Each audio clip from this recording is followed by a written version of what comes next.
সিম গাছ থেকে কিছু সিম তুলবো দেখতেছি, কারণ সিম গাছ জাপটানো থাকলে ওর ভিতরে সিম থাকলে ঠিক পাওয়া যায় না। ভর্তা দিয়ে খাবো, তা কিছু সিম দেখতেছি। এগুলো তো নেওয়া যাবে না, ছোটো রয়েছে। বড় দেখি, এই পাশে দেখা হলো, এই পাশে দেখি, এই পাশেও তো ছোট রয়েছে, বড় হয় নাই। আরও 2-3 দিন পরে নেওয়া লাগবে। এই পাশে দেখি,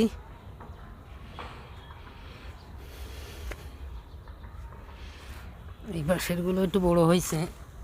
আগে একদিন নিয়েছিলাম, আজকে নেব কিনা চিন্তা করতেছি। না, আজকে নেব না, 2 দিন পরেই নেই। বড় যা হয়েছে, এত ছোটোটা নেওয়া যাবে না। ওই জায়গায় দিয়ে ওই যে হয়েছে, হয়েছে অনেকে হয়েছে আলহামদুলিল্লাহ, কিন্তু নেওয়া যাবে আজকে নিলি, কিন্তু বরকত কম হবে। যাক, তারপরেও নেব, নেই আল্লাহ ভরসা, নিতে চাইনি, তারপরে নেই। বিসমিল্লাহ।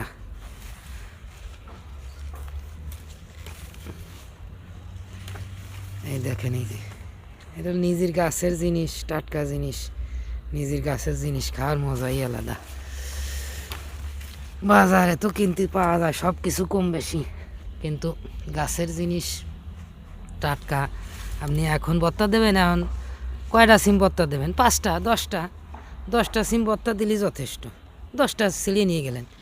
আর বাজারেতে আপনি একসাথে 250 গ্রাম কিনতে হবে, নলি আধা কেজি, নলি 1 কেজি। ওই বাসায় নিয়ে রাখি দিতে হবে ফ্রিজি, নাহলে অন্য কোনো জায়গা বাইরে। তারপরে আপনি আস্তে আস্তে খাবেন। তাতে সিমির যে টাটকা জিনিস ওটি আর থাকে না, টাটকা শেষ হয়ে যায়। যাক, আলহামদুলিল্লাহ নেই। এই যে এইখান থেকেও ছিঁড়ে নেই।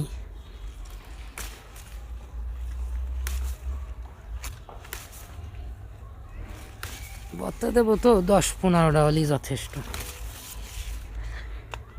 আবার পরে দরকার হলে আবার নেব। এই যে এই কটা তুললাম, আর কটা তুলি। সিম আল্লাহর রহমতে ভালোই হয়েছে, খারাপ হয় নাই। যে এই কটা তুললাম, ভর্তা হয়ে যাবে।